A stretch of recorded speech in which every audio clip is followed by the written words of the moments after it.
Assalamualaikum warahmatullahi wabarakatuh. Kembali lagi bersama kami di channel Kolong Ranjang. Apa kabar teman-teman sekalian? Semoga kalian sehat dan bahagia selalu. Pada kesempatan kali ini, kami akan membawakan sebuah kisah yang berasal dari thread yang ditulis oleh akun Mbah Ngesot di website Kumparan.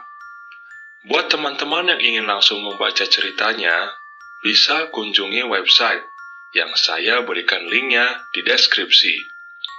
Oke, kisah kali ini bercerita tentang dua orang pemuda yang diteror oleh hal-hal yang di luar nalar atau mistis pada saat mereka kos di Jakarta.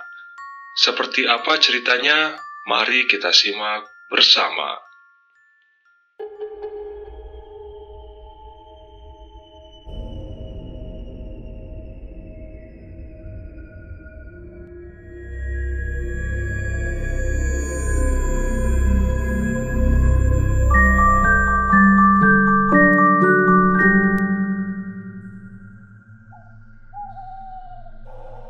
Perkenalkan, aku Dani, seorang karyawan. 2 bulan yang lalu, adikku Yogi sempat hilang. Aku yakin kejadian ini ada kaitannya dengan kamar kos yang aku sewa. Aku dan adikku menemukan lokasi indekos itu di internet dengan harga yang murah, hanya 1 juta per bulan. Tapi fasilitasnya lengkap. Ada AC dan kamar mandi di dalam. Jarang sekali di kosan harganya semurah itu. Saat itu aku tidak curiga sedikit pun, dan kami sepakat menyewanya. Kamarnya berada di lantai 2, tepat di seberang Menara Saidah. Ada 6 kamar kos, tapi semuanya tidak berpenghuni. Aku dan adikku mengisi kamar nomor 1 dengan tujuan agar dekat tangga. Isi kamar kos terbilang lengkap. Ada kasur, bantal, selimut, lemari, meja kerja, dan kompor. Dindingnya pun dicat warna putih dan masih bagus, seperti baru dicat beberapa bulan yang lalu. Kamar mandinya pun bersih dan harum. Walau tidak berpenghuni, kamar kos ini sepertinya terawat dengan baik. Malam pertama tinggal di kamar kos, aku dan Yogi merasa nyaman.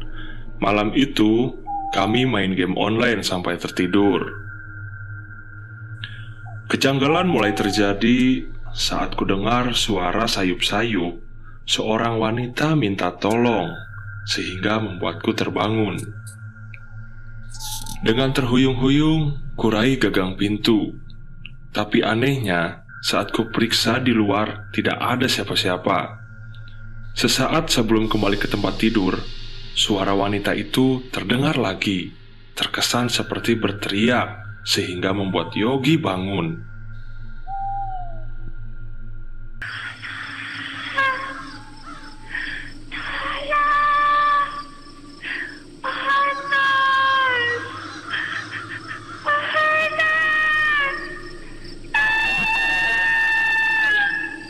"Siapa itu, Kak?" tanya Yogi dengan wajah kantuknya. "Gua nggak tahu. Tadi gua udah cek, tapi nggak ada orang." "Duh, jangan-jangan setan, Kak." Yogi memegang lenganku ketakutan. Suara wanita itu tidak mau berhenti. Ia terus berteriak minta tolong. Tapi, sekali lagi saat aku cek, tetap tidak kutemukan siapapun. Ku coba periksa tangga. Di sana, aku melihat sekelebat punggung seorang wanita. Ia berlari keluar komplek kosan sambil tertawa terbahak-bahak. Dugaanku, mungkin dia sedang bikin konten video prank. "Brengsek, kayaknya kita dikerjain, Yok. Ya Allah, ini jam 2 malam. Ada aja orang yang iseng ya. Udah, Kak, tidur lagi aja. Besok gua harus kuliah," kata Yogi. Aku mengunci pintu dan mematikan lampu. mencoba untuk tidur kembali. Beberapa saat kemudian, menguar aroma aneh di kamarku, seperti aroma daun pandan. Aku bangkit mencari sumber bau itu tanpa membangunkan Yogi. Aromanya berasal dari luar. Lalu, dengan penuh rasa penasaran, kuikuti sumber aroma itu mengarah ke beranda kamar nomor 6. Di sanalah kutemukan tumpukan daun pandan. Aneh, siapa malam-malam begini yang menaruh daun pandan di sini? Saat hendak kurai daun itu, tiba-tiba seseorang memanggilku. "Kakak!" Itu suara Yogi. Dia berdiri di halaman kosan sambil mendongak ke arahku. "Loh, kok lo bangun, Yuk? Ngapain lo di bawah?" "Lapar, Kak. Nyari nasi goreng yuk," katanya. "Emang masih ada yang dagang malam-malam gini?" "Yaelah, banyaklah, Kak. Ini Jakarta. Ayo sini turun." "Oke, sebentar kakak ambil uang dulu." Lalu, aku pun bergegas masuk ke kamar. Tapi, betapa terkejutnya saat kutemukan Yogi masih tidur dengan pulas di atas kasur. Buru-buru kukunci pintu dan mematikan lampu. Nafasku terengah-engah. Keringat juga mulai bercucuran di dahiku. Sialnya, sosok yang menyerupai Yogi tetap memanggilku, mengajak makan. "Kak, ayo cepat turun." Suara itu lirih, namun terdengar ganjil. "Kak," suaranya semakin mendekat. Aku mendengar langkah kaki menaiki tangga.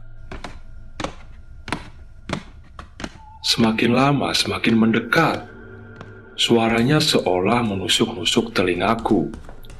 Kucoba menutup kedua telinga serapat-rapatnya dengan telapak tangan sambil memejamkan mata. Tapi perlahan suara itu pun menghilang.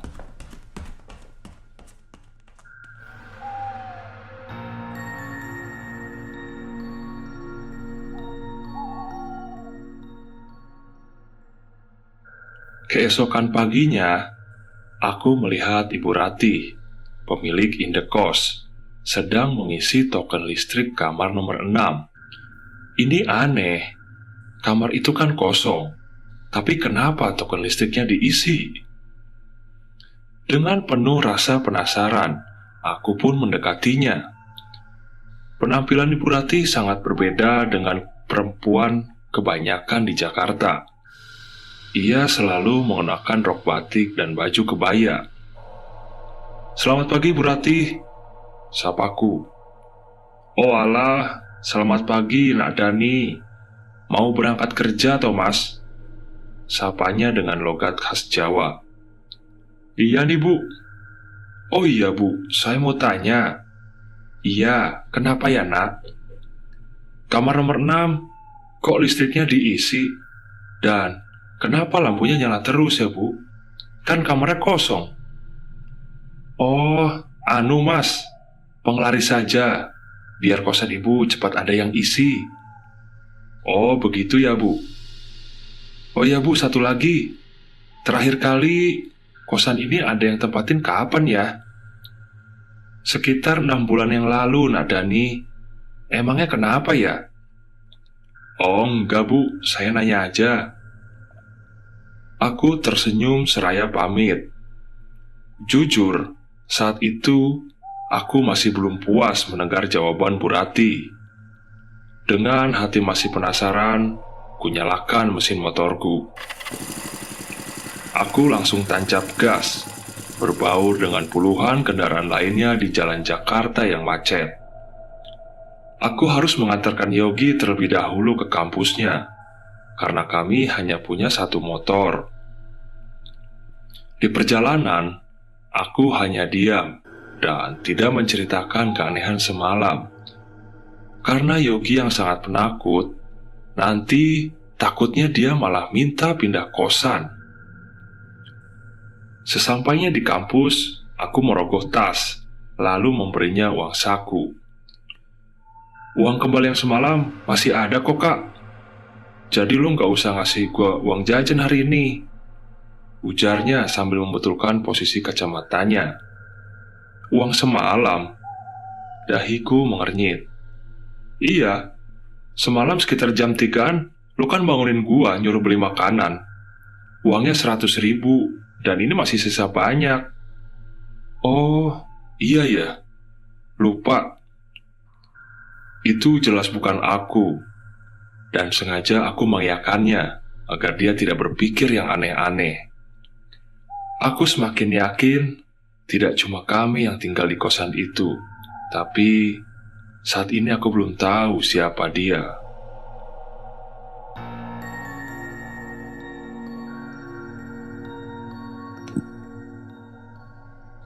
Sesampainya di kantor, aku masih memikirkan kejadian semalam. Apakah hal yang sama terjadi pada penghuni kamar kos sebelumnya? Jujur, aku tidak mau pindah dari kosan itu karena harganya yang murah dengan fasilitas yang cukup lengkap. Lokasinya pun tidak jauh dari tempatku bekerja. Lagi pula, kondisi ekonomiku di Jakarta masih pas-pasan. Yang harus aku lakukan adalah melawan mereka. Oh, bukan melawan. Mereka bukan musuh. Aku harus bersikap biasa saja. Aku hanya tidak mau kalah. Aku tidak mau lari. Kita sama-sama makhluk Tuhan. Bro, ada request desain nih dari klien. Mario menepuk pundakku, membuyarkan lamunan. Dia teman satu departemenku. Oh, oke. Kurais cari kertas dari tangan Mario. Aku cek lembaran kertas itu. Ini maksudnya bikin 6 desain buat banner iklan ya? Tanyaku. Iya bro, bisa kan? Detailnya kapan? Dahiku mengernyit. Sore ini. Buset, kebiasaan banget kasihnya dadakan. Iya, biasalah klien. Segera aku refresh komputer dan mulai bekerja. Sementara Mario masih duduk di sebelahku. Lu udah dapet kosan? Iya bro, tapi ya gitulah, jawabku sambil terus memandangi layar komputer. Gitu kenapa? Banyak cewek cakep ya? Dicampur kan? Bebas kan? Apaan sih? Kosan gue itu ada hantunya, ujarku kesal. Dia terkejut. Kuceritakan kejadian semalam pada Mario. Dia berginik geri, bahkan menyuruhku untuk pindah kosan. Gua nggak mau pindah kosan, soalnya di sana murah. Kalau begitu, pakai jimat aja. Dia pun menyeringai. Aku menoleh dengan raut wajah malas. Gua nggak percaya sama jimat. Tapi ini jimat keren, ampuh. Dia coba meyakinkan. Enggak lah. Temen gua pernah pakai. Hantu di rumahnya beneran pergi loh. Enggak ah, apalagi harus beli, tegasku. Harganya murah kok, cuma 100.000. Wah, masa sih? Boleh deh, beli di mana? Setelah kerjaanku selesai, dia menunjukkan sebuah situs jual beli jimat online. Dia memilihkan sebuah jimat bekas pakai yang menurutnya ampuh usir hantu dengan harga yang sangat murah. Tapi deskripsi si penjual jimat amat aneh. Mario, ini kok ada nomino segala ya? Kayak mau beli HP. Serius jual jimat gak sih ini orang? Percaya sama gua, jimat ini pasti ampuh. Soalnya bentuknya persis sama punya temen gua. Mario meyakinkanku lagi. Ku beli jimat itu dengan metode pembayaran dan pengiriman same day, agar malam ini juga bisa kugunakan.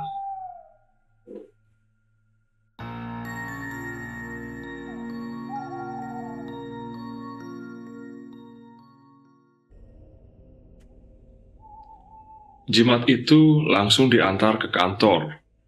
Bentuknya bulat sebesar uang koin dan terbuat dari kayu. Entah kayu apa. Ada ukiran kalimat menggunakan bahasa Jawa kuno di permukaan jimatnya. Jimat itu juga dilengkapi dengan kertas panduan yang segera aku baca pelan-pelan. Panduannya yang aneh, di sana tertulis tata cara penggunaan dan sebuah pesan singkat bertuliskan, simpanlah di tempat yang sejuk. Jujur, aku ragu dengan jimat itu, tapi apa salahnya mencoba?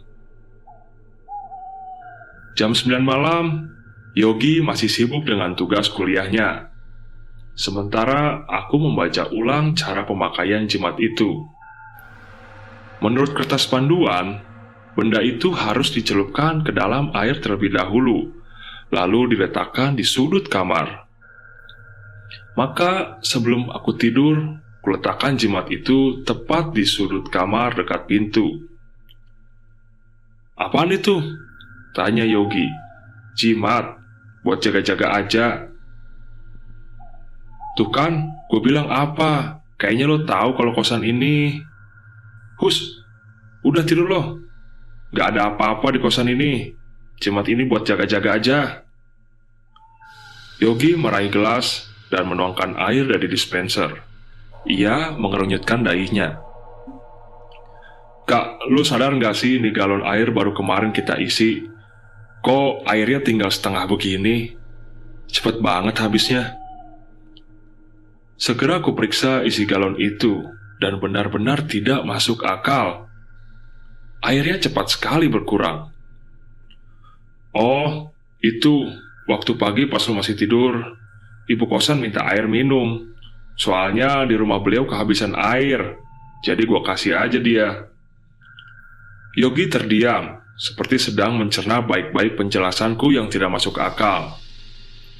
Tetapi untungnya dia masih menerima penjelasanku. Dia kemudian tidur dengan nyenyak, sedangkan aku sama sekali tidak bisa tidur. Kantuk tak kunjung datang, padahal aku sudah mengubah beberapa kali posisi tidurku, tetapi tetap saja gagal. Mataku tetap tak mau terpejam. Beberapa saat kemudian, aku mendengar suara benda bergetar dari sudut kamar dekat pintu. Tak salah lagi, itu suara yang timbul dari jimatku. Buru-buru kunyalakan senter dari smartphone. Kuperhatikan jimat itu lamat-lamat. Jimatnya bergetar hebat, dan perlahan melambat. Dengan tangan bergetar, kusentuh jimat itu. Jimatnya menjadi sangat panas, membuat telapak tanganku merah seperti habis menyentuh knalpot motor. Anehnya, sesaat kemudian jimat itu hangus menjadi abu. Aku meringsut kembali ke tempat tidur. Tetapi tiba-tiba aku mencium aroma daun pandan menguar memenuhi ruangan. Dari balik tirai jendela, kulihat sebuah bayangan berjalan ke arah kamar nomor 6. Itu bayangan seorang wanita. Aku mengintipnya dengan penuh hati-hati. Mataku menangkap sosok wanita. Itu adalah Ibu Rati. Ini tengah malam, dan sedang apa dia di sini? Aku hanya bisa melihat punggung Ibu Rati dari celah jendela. Ia sedang berlutut, entah ritual apa yang ia lakukan. Aku mendengar sayup-sayup pembicaraannya menggunakan bahasa Jawa. Entah sedang membicarakan apa dan siapa yang ia sedang ajak bicara. Selang beberapa saat, tiba-tiba dia menoleh ke arahku seraya tersenyum. Tapi senyum yang dingin membuatku bergidik dan terkejut. Aku beranjak segera kubenamkan tubuh ke kasur. Dan lagi-lagi terdengar suara derap langkah menuju kamarku. Semakin mendekat dan semakin berat.